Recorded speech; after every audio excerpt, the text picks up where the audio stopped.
G'day, HMR here. On and off relationship cycles with a borderline, which I did a video about already on October 4th, 2019. Well, here's a question that arises for a commenter from that video. After being discarded by a person with borderline personality disorder, and then they hoover you. After they've ghosted you, then hoovered you. Oh, now they want to get treatment. Now they get it all. Are they serious about therapy, or are they just manipulating you?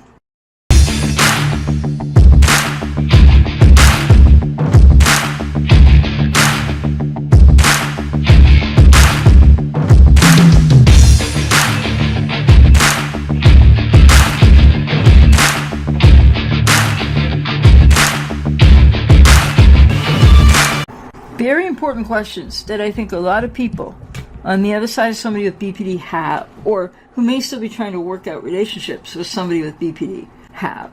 So the commenter says, at times I feel from your videos that if my partner is in treatment, the relationship can work. And then they continue, but this video makes me feel, on off again relationships with a borderline. This video makes me feel like they will never really be able to be in a serious relationship. Have you wondered this about somebody in your life with BPD? Did you wonder this? Did you take them back? Did you try? Were you just hoovered? Did you just get discarded again? Did it all go by the wayside and you got hurt on top of your hurt, and the person with BPD was hoovering and they didn't mean it, and or they were getting treatment, but was it the right treatment? Were they engaging treatment? Were they growing or not? And it all blew up on you anyway. So these questions are really important for people. So then the commenter says, how do I know if someone is serious about treatment? Or is it a hoover for them to say they will go get treatment? And this person writes they've been with their husband for 7 years in an up and down relationship that's gotten worse since he ghosted her, the commenter, and coming back over a year ago. Okay, so here's a really important thing for consideration for not only the commenter, but anybody who might really want to hear my response to this and is asking these type of questions in your own life situation, relationship, whatever type, even with person with borderline personality disorder. How do you know if they're serious about treatment? How do you know if they really can ever really be in a serious relationship? Well, all you know right now, like this commenter, all you know maybe right now is that you have these questions. And the answers to them certainly aren't one size fits all.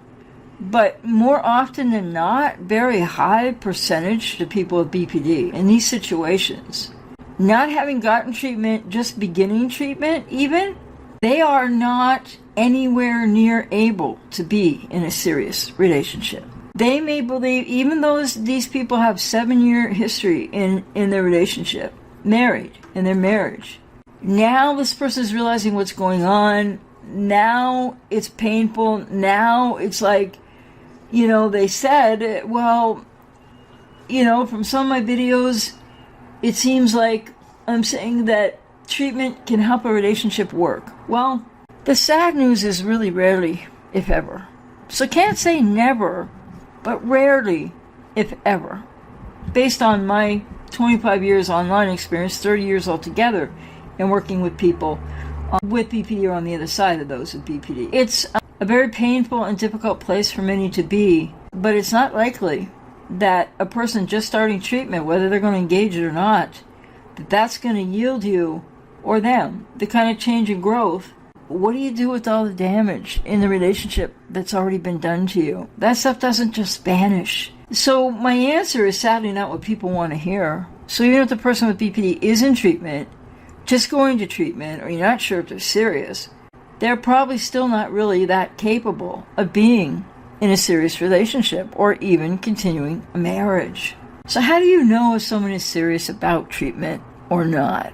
Very hard to tell. Again, it's not a one-size-fits-all response. I'm here on my part because there are so many people that could well be serious about treatment or have the best intentions, people with BPD, of getting treatment or help, but they might go to the wrong therapist. They might not be in the most advantageous treatment modalities, which is not just DBT alone, but DBT being one of those. Psychodynamic, transference-focused psychotherapy, different types of group therapy, predominantly process therapy, which has a lot of components to it. So often what happens for people with BPD and for loved ones with somebody with BPD in their life, whether it be a husband, a wife, a girlfriend, a boyfriend, any relationship type, and you're wondering, well, this person, are they serious about this treatment? They may well have the intention. They may well believe this is what they want and they really want to do it, but yet maybe just end up not with a good fit for themselves in therapy. And the next thing you know, it doesn't take long. Like if you let down your guard, or if you sort of like go, oh, and you sigh and you go, okay, now it's going to work out because they're getting treatment. Watch out for how many times, unfortunately, way more times than not, people with BPD will back out of that treatment. When you if you allow the status quo of what the relationship was prior to being ghosted, in the on-again cycle of an on-off again relationship, even if it's the first time it's been off and you've been ghosted. Well, there's a couple really important points here. You can't know if they're serious about treatment. They may not even know if they're serious. They could be serious in the sense of having intent, but they could be in the wrong place, the wrong treatment with not a capable therapist, or they could be meaning to do this and in well-intentioned to do this, and then meet with what it really means to be in treatment and what people with BPD have to deal with, and back out once your status quo is reestablished. So I would recommend, first of all, not reestablishing a status quo when somebody's discarded or ghosted you with BPD and now they're back and now they want treatment. Well, that's a wait and see proposition, even in a marriage. So really, should they be back together? If in fact they're back together, living together, should they be living together? Should everything be as normal, or quote, in air quotes, or as it was? No, that's probably something that needs to be reserved. You need to step back. And unfortunately, when I say give time to this to see if the person with BPD is serious about getting treatment and really going to engage that treatment and or change, versus if it's just a Hoover and they say they'll go to treatment, you really need to stay in a step back place to protect yourself, because there's no easy way to know the answer to this. But I will say a high percentage amount of times, people with BPD, whatever their intentions may be, the overriding thing here can often end up being a manipulation, whether intentionally or not, but to get back in your good graces or get back with you, to get the status quo back, which just means a recycle of what's already happened between you and the person with BPD. So is it a Hoover when they say they'll go to treatment?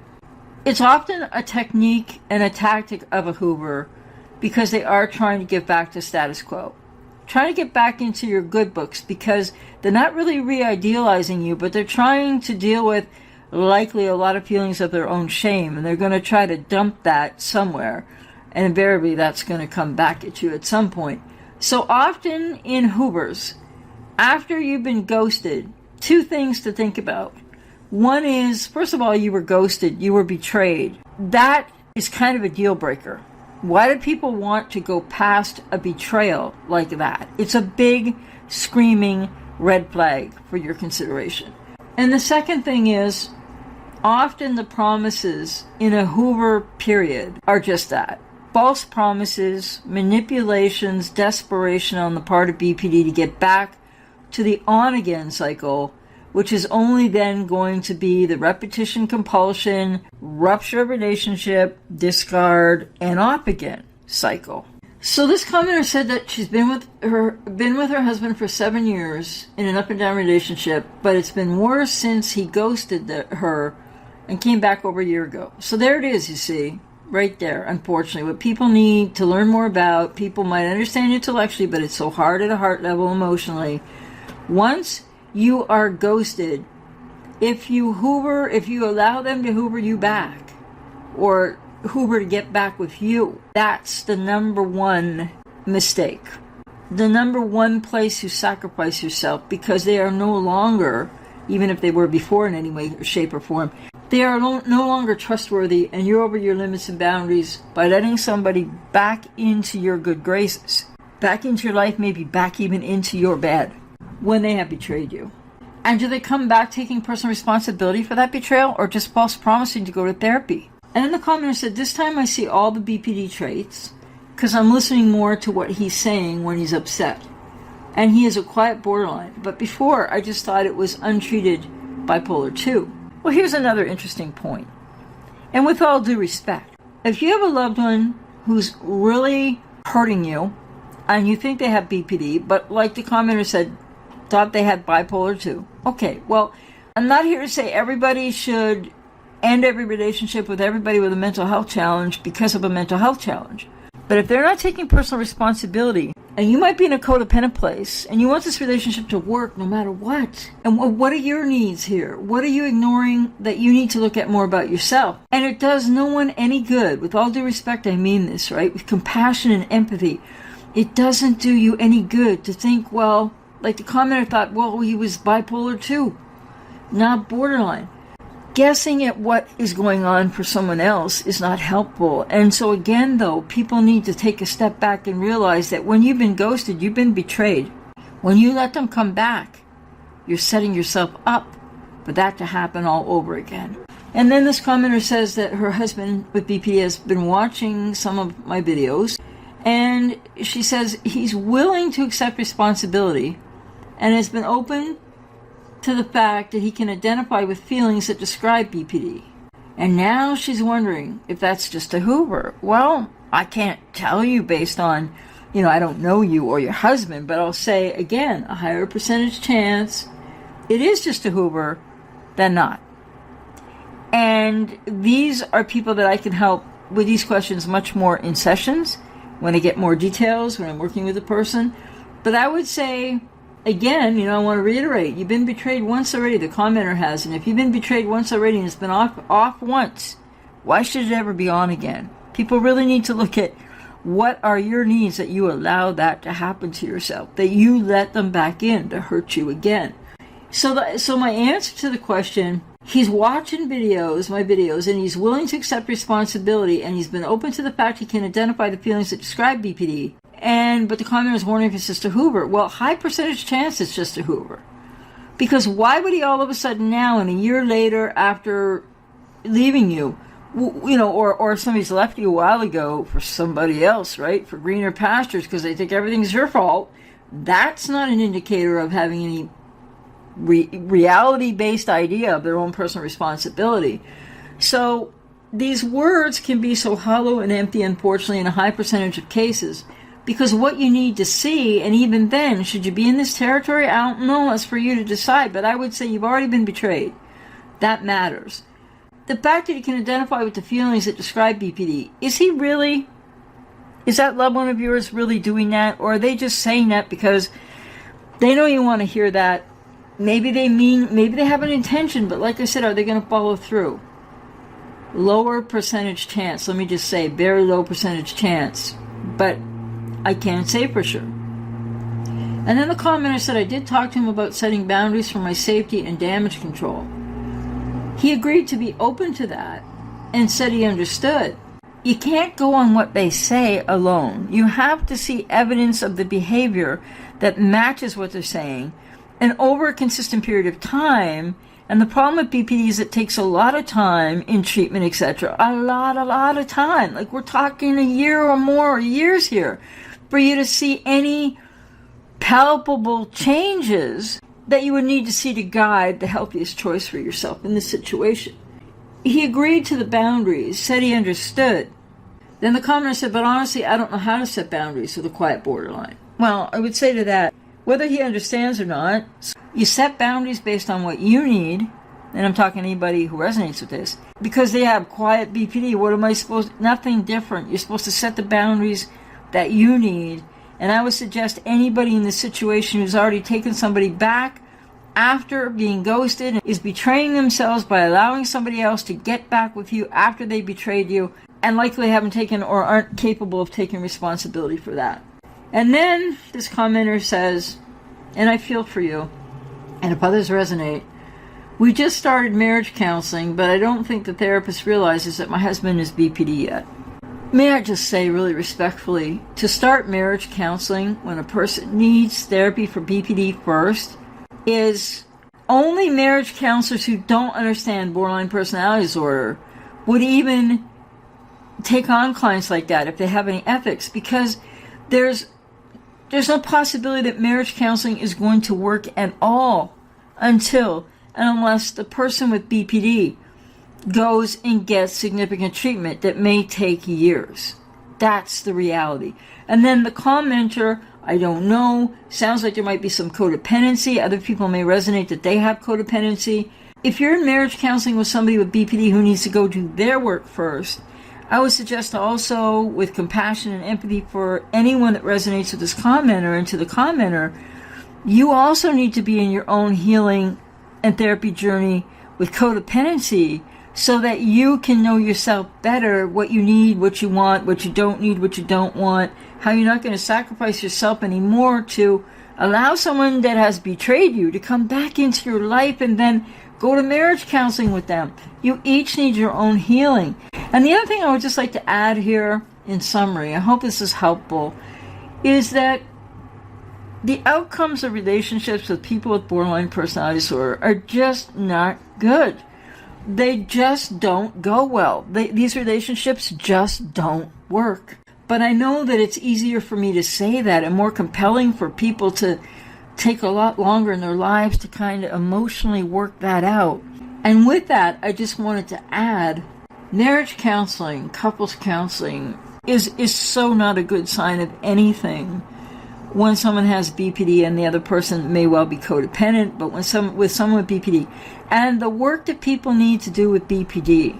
DBT therapy, if people can get it, it's great. It can help them, but it helps them manage symptoms. They might make some changes that really matter, but to a relationship with a lot of damage, I don't know. It's hard to say. Some, but unlikely very many, of those relationships will work out.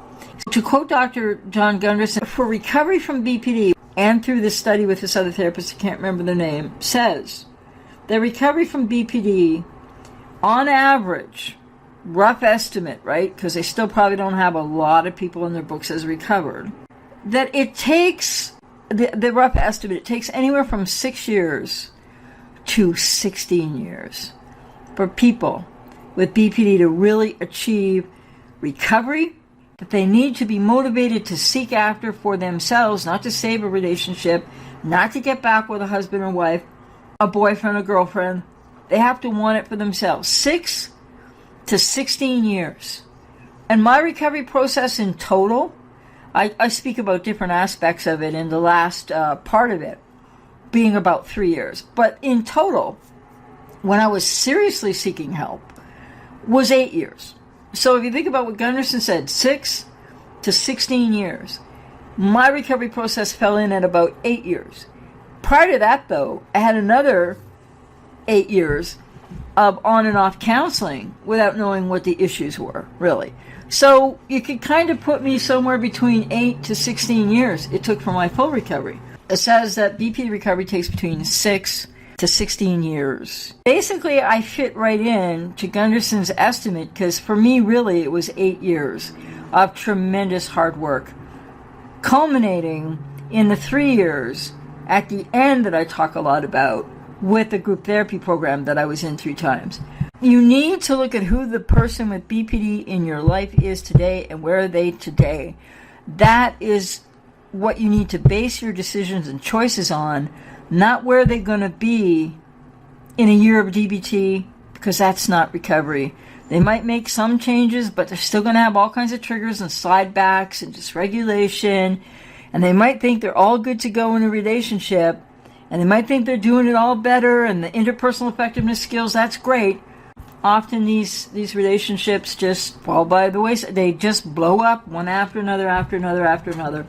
So unless you have 6 to 16 years you'd like to risk after you've been betrayed by somebody with BPD, and you were on and then that was difficult enough and then it was off and you were betrayed and now you're on again, it's probably only going to lead to off again and then on again and then off again and then on again. And with empathy, compassion, and respect, I say to you, you deserve much better than that. And the person with BPD has to take personal responsibility and take their own journey. And you need to take your own journey. These relationships do not work out. And couples therapy, joint therapy. Yikes. If after 6 or 8 or 10 years of therapy from borderline personality disorder, the person with BPD really tremendous amount of growth and change and emotional maturing and all of that, and or got to recovery, nobody can hang around that long. Nobody can best their heart that long. Nobody can build on something that might happen in 6 to 8 to 16 years. These are the hard facts, ladies and gentlemen. I'm sorry. They're not what a lot of people want to hear, but they're what you might need to hear to make the healthiest choice. Look at the situation. Where is the person with BPD right now today? And if you've already been discarded and this is on again, whether the first time or many times over, realize how. You have the woundedness from your childhood of codependency, and you are allowing someone to betray you, and you think that there's going to be any healthy love between you in a situation like that, a relationship like that. There isn't. And I say that with love and care, that you may be able to find freedom in your own healing journey from this, the commenter and anybody else that this resonated with. Take the very best care of yourself you can. You're worth it. And you're worth more than staying in a relationship with somebody who's not capable of being an equal partner to you and who's not healthy enough to attach or to really know how to consistently love in an adult, healthy, mutual, reciprocal way.